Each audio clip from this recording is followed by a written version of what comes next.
and welcome to You Beauty, the podcast for your face. I'm Leigh Campbell. I'm Kelly McCarren, and it's Hot Pod Summer, which means we bring you very rogue, very random, but brilliant beauty content that is a little bit different than regular programming. We get to be a little bit silly over the Christmas and New Year break. So and extra helpful. Yeah, well, this one is. So this is our best beauty tips of all time. Well, it was the best beauty tips we could think of in 10 minutes when we were writing them. Excuse me, I hope you gave it more effort than that. No, but like it was the ones that I could think of. She's really selling it. Okay. I just don't want that, because someone will be like, but what about the time that you gave this tip? And I'm, rats. Well, we've tried not to repeat ourselves too much, but there are things that just came to mind that were like, I would tell my friends this. I often say this in my WhatsApp chat. Or think that this is like just damn really good. Important to know. So we're going to alternate. We are. You can kick things off. All right. My first tip is about trends. Okay. Beauty trends are not the law. I absolutely froth over a fashion trend. I don't buy into all of them, but I love knowing what's coming, what's going, seeing what's in stores, trying some. Like the ham shoe. The ham shoe? That shoe that looked like a ham wrapped up in net. Okay, yeah. Paisley print scarves or red. But I actually, I shouldn't admit given my job, I rarely even pay attention to beauty trends. You know, I'll be scrolling Instagram and see that glazed donut nails are out and something blushy soft nails are in. And I'm like, that's nice. Who cares? You know, there's a lot of focus on beauty trends now more than ever before. So when I was back in print, you know, there was trends, but it was more just sort of products, more about skin type, hair type. And now catchy trends that have a silly name are everywhere. I don't buy into them. I do what works for me. I would love a milky manicure. Can you see the dirtiest unmanicured fingers that have fake tan under them? Show them off, please. Hide them. Because go back to scrolling them. I do what works for me. I do what I have time for. I don't have time for manis. So trends are fun to observe, but just do what works for your face shape, your budget, importantly, your hair type, and your lifestyle. You don't need to follow beauty trends. Getting a one-off facial, because people will say, oh, what sort of facial should I get? And I'm going to book myself in to get a facial because I really want good skin for whatever. Booking a random one-off facial is kind of like going to the gym once. There's just not much of a point. Of course, it is going to really clean your skin and maybe give you a good initial glow. You'll be relaxed for an hour. Maybe. Yeah, just like going to the gym once would give you some skills potentially and like really pump some iron. Not really. It'll just make you sore the next day. Yeah, but they might teach you something. So you might learn different things. But if you've, say, got $200 to $300 to spend and you want to splurge on something that's going to help your skin, I would much rather you invest in a really good serum because that is going, or a couple of serums, because that is going to last you so much longer and the benefits to your skincare is going to be just way better. Like so just true. A random facial once a year or whatever, there's really no point. Yeah, and they'll try to consistency is key with skin. And all of the facials that are actually going to do something to your skin and change it really, you have to do about 3 minimum. Usually a series. Yeah, Which is why it's just ends up being so expensive. So save your pennies unless you're doing it for the relaxation vibes. But if you want that, go get a massage instead and spend the rest of the money on a serum because you're going to get a lot more bang for your buck. Could not agree more. My next tip is the gross bit of foundation. I've shared this a few times. So you've got a liquid foundation and around the pump or maybe a little bit in the lid, or even if you undo the pump where the glass twisty bit is, will be some foundation. Thick. It's messy and it'll be a little bit thicker. It's gone a little bit tackier because of touching the air, oxidization. That is the most perfect concealer because it's the exact same shade, just a thicker consistency, so it's kind of more opaque. So just use that as your concealer for spots or maybe under eye. It is like 2-in-1, and I do that quite often. Leigh, unfortunately for you, because we have known each other for so long, it did take me till my 30s to realize this. I feel like I taught you this by bullying you. If you are going to be in an enclosed space, please, 1 to 2 perfume pumps is enough. At most, okay? 1 would be sufficient.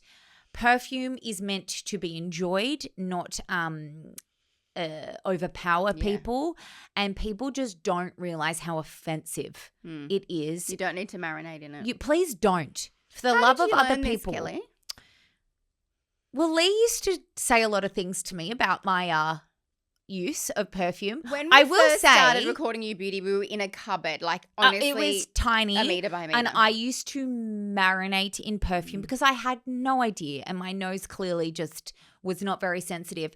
I would say though, I really learnt myself when I was pregnant. Yes. And so suddenly much more everything sensitive. was offending me, my own smells and other people's. And ever since, my nose has not been as what it was prior.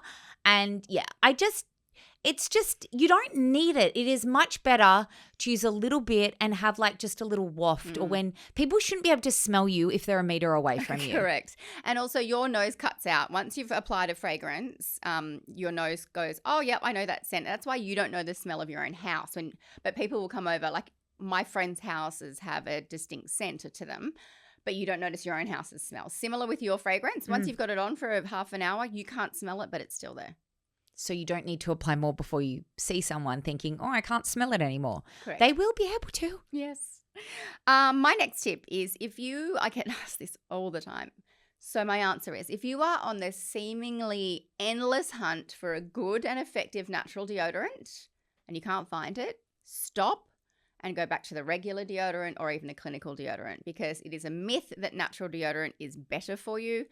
Regular clinical aluminium deodorant is completely fine, completely safe if you check all the studies. TGA is not trying to kill us, okay? No, they are not. And I'm a schwitzy girl, and clinical for me, I use Rexona or Dove or even Mitchum is the only thing that does the job. So don't think you have to switch to natural because you've read it somewhere, unless you really, found one that works. But if you're on a hunt that you can't find the right one, stop wasting your money. And I agree. Just go back to what you know will work. Because sometimes you also need to switch things up. Like sometimes natural deodorants will work for me really well. And then all of a sudden it just stops. Yeah, I could do it in winter maybe, but not right now. It also depends on what fabric you're wearing. Don't ever wear polyester in natural deodorant. It is that is a free extra tip. So my next tip is, we talk about this often, but you do not need a million different skincare products. So just because Don't be like us. Don't be like us. And that's the thing. Don't listen to a podcast or see someone on Instagram talking about a product and think, I must have that. The point of being influenced or recommended something is that if you need a product within that category, or you are looking for something new, then that is a good recommendation to take on board.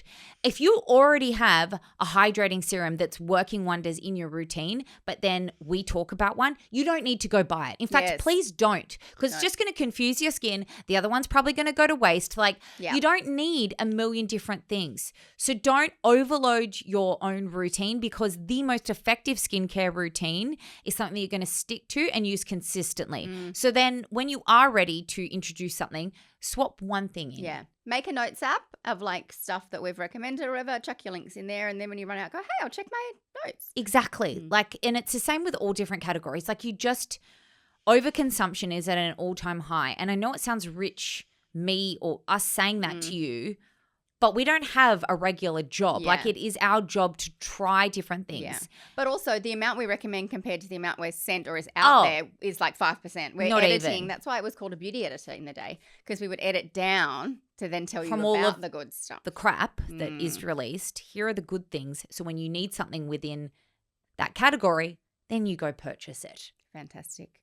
My next tip. You know when a hair mask says, or hair product says, towel dry hair first, then put on, then rinse. Ain't nobody getting out of the shower and towel drying. No, I don't think I've ever in the history of using products. However, I do want you to step away from the shower stream and squeeze as much water out as you can before you do. This is also for conditioner, your mask or your conditioner. Reason being is, picture your hair, a hair strand, is like a glass of water. If it is full of water, full of water from the shower, you can't pour more water in. So if you squeeze as much out as you can, then apply your mask or conditioner, it can get in. It's got to get in. Like a sponge. So do that, but I'm not going to towel. I mean, if you want to turn the water off, get out, towel dry, put it on, get back in, go for it. Definitely squeeze the excess Yeah, out. but don't, putting a hair mask or conditioner on really wet hair is almost pointless. Well, it's like, think about the same analogy when you're doing your skincare. You don't put your serums on a sopping wet face, but you want it to be a little bit damp. The steps. Correct. My next tip is to please prep your skin properly if you want your makeup to look beautiful and glassy and glowy and dewy and last all day. How do we do that? So often people will say, how do you get your makeup to look good? And that's one tip that people always ask makeup artists. They all have the same answer: skin prep. It's not actually, they often don't talk about products that they use on the skin through the makeup application. They talk about the skin prep. And that looks slightly different for everyone. Some people, for really special occasions, might be shaving their face to get rid of all that peach fuzz so your skin just, like, it's not sitting on hair, it's sitting on your skin. For me, it is maybe doing a sheet mask or even just using a gua sha or my own fingers or my little ball thing to massage an oil or serum into my skin for a couple of minutes just to really get my blood circulating, to reduce any puffiness, plumps it all up. It sounds so small, but the difference is astronomical. If I was just to chuck a moisturizer, one moisturizer on my skin and then do sunscreen and then do my makeup, I would literally look like an actual raisin and it would all be off within half an hour. And would you count primer as part of skin prep? No, that's still part of the makeup. Okay.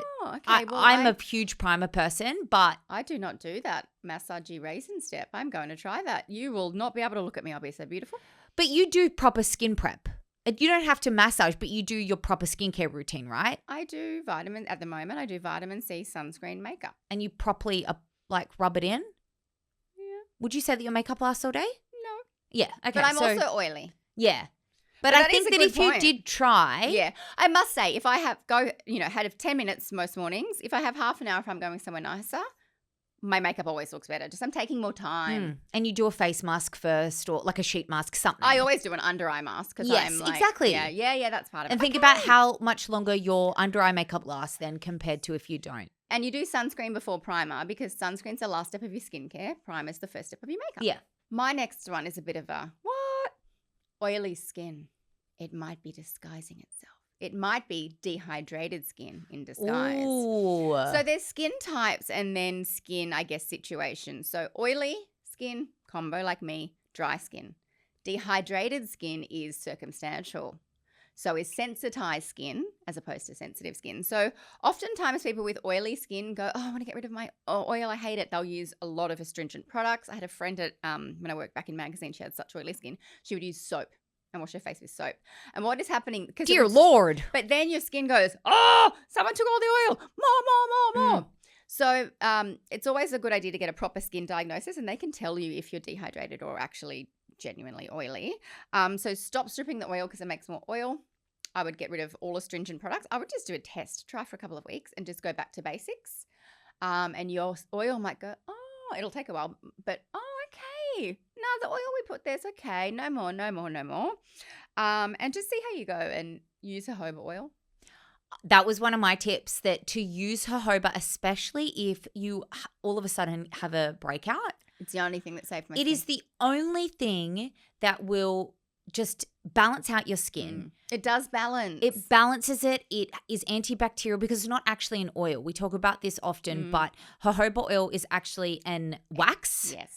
Which it's very strange because it looks and feels like an oil, but it's not. It mimics the skin's own sebum. So if you put some on, your skin goes, oh, lovely. And calms down. And because it's antibacterial, then it's going to be really good for your acne.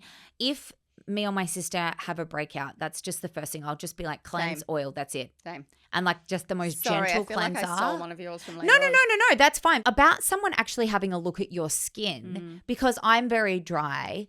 And a lot of people don't believe me until they'll sort of... It's because you're so good at making juicy makeup look good. Exactly. And I'm really good with my skincare. But a couple of months ago, I was getting a facial and she goes, oh, you've got dry skin. And I said, yeah. And then she goes, oh, once she'd started taking the makeup off, she was like, yeah, you really do. And she was like, and you're so dehydrated.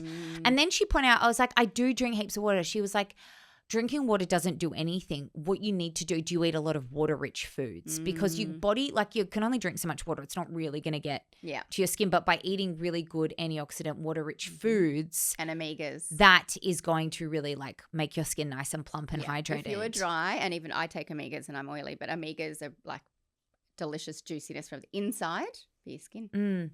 My next tip is to never, ever, ever, ever, never, ever decant your sunscreen into any other packaging. I don't care if it's a glass dark bottle. I don't care if it is made out of diamonds. We do not decant our sunscreen into any other bottle or packaging because the stability testing and the efficacy has been tested with that sunscreen in that packaging alone. Thank you. And you know what? Once again, it's for a reason. The TGA isn't trying to kill you. So everyone needs sunscreen. Your child needs sunscreen. It doesn't have, what is that thing going around with the crunchy mums on Facebook at the moment? It's a hormone disruptor. Yeah, no. Oh, for Christ's sake. You know what's a hormone disruptor? Cancer. Yeah, that's very true. That is very true. Okay, stinky bitches. I am here to help you because I am also very stinky. You know how, Leigh, you were talking earlier about like you do switching smell a bit up bad today. It's this dress. It's very hot.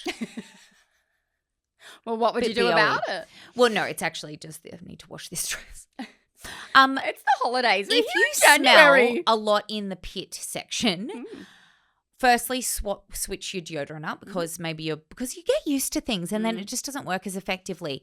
Get a glycolic acid toner or pure just witch hazel or something like that that's quite astringent. Do a little detox under the pit. Just get on a little swipey. Not when you've just shaved. Oh, please do not. Swipe under your armpits. Let it breathe. I swear, I don't know what it is. Probably product build-up. Yeah. Tan build-up, well, particularly deodorant if you're build-up. using antiperspirant. It's like basically like a plug to plug the perspiration from coming out. So there's going to be build-up. That's then what is stinking so bad. Well, so, it just feels like – yeah. It works. It works so it's well. Like doing a deep cleanser or a scalp scrub. You know, doing that on your pits every now and then, the equivalent of, or exfoliating your face. It just feels so good and you will smell so much fresher. I might do that tonight. Please. I clearly need to. Okay, I want everyone to do something right now. I just did that. Reach up and just rub behind your ears. Is it a bit oily? No. Is it a bit gross? You practiced. Please. I didn't. I just cleaned. Obviously we wear, there's hair product and everything. So when you're cleansing your face, you need to cleanse behind your ears, all around there. And if you haven't done that in a while, use your fingers or get a Q-tip and just rub it and see how gross it is because it's there. Ew. Hairspray, dry shampoo, makeup, sunscreen. Product. Cleanse those ears, girls. This isn't that relevant at the moment, but in the winter, every single winter. In the winter. The penguins like to winter mate. is coming. I will say this every single year because I always get pretty much from the end of spring till the end of winter, I'm snotty. I have allergies and just perpetual cold. Me too for winter and then the spring just gone. Yeah. The pollen. Hay fever. Excuse me. Did you know my doctor told me that the pollen was at 4,000% of normal pollen or whatever that means. Oh my goodness. My hay fever was off the chart. So yes, this applied for longer than winter. Yes. So, and if you've got little kids at home, they bring home lots of germs. You're just always snotty. The skin under my nose, because I also have quite sensitive skin. So sorry, I'm not bored. I just doesn't matter what sort of a good quality Kleenex I use. The skin under my nose. You need a hanky. It would still, you would use disgusting. a hanky. Oh, you would with just your because glass. I have eyeglass holders. Then you pull it out. Oh, it's tucked in. Oh. I've got a bit of eucalyptus on it to clear the airs. Keep going with your dumb tip. Not eucalyptus, camphor. That's what my nanny uses. Camphor is to keep your mothballs away. No, there's a rub.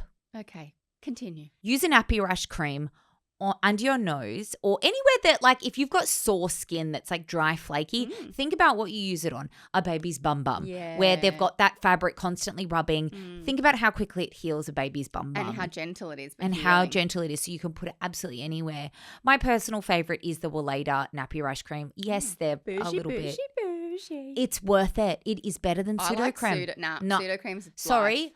My bestie got me onto it before I had land. She was like, it is just better than pseudo-cream. Have you ever put pseudo-cream all over your face as a mask? It's No. phenomenal. It's zinc. It's so healing. It sounds like, yeah, it would be good, but no, I wouldn't want to do that. That sounds like thick. Well, it's hard to get.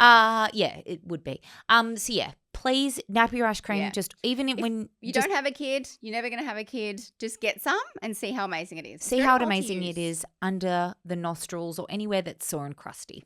Your eyebrows. They are not twins.